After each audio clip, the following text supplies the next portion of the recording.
આ રીતે નાખો. બરાબર 15 સેન્ટીમીટર નું એક નાખવું છે. બરાબર અને આ રીતે માં ડબલ સિલાઈ લઈ લેજો અને આ સ્ટીકર ઉપર એક સિલાઈ નીચે.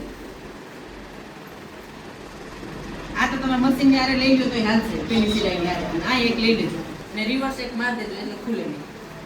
બરાબર આ રીતનું છે આપણું. પાછળની સાઈડ છે ને આખી સિલાઈ આવી જાય, આ સીધી સિલાઈ થઈ જાય પછી આ ખૂણો વાળી અને અઢી આવશે અને આમ આવશે 5.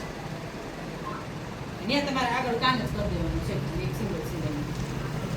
હા બરાબર. છતાંય જેને નથી જોવું હોય તો અહીંયા આ સીવે છે ઊભા થઈને જોઈ લેજો. બરાબર પછી આપણે એમ રાખવાની સીધી કરવાની. સીધી કરવાની એટલે હું તમને છે બતાવું. આ રીતની આખી બની જશે. હવે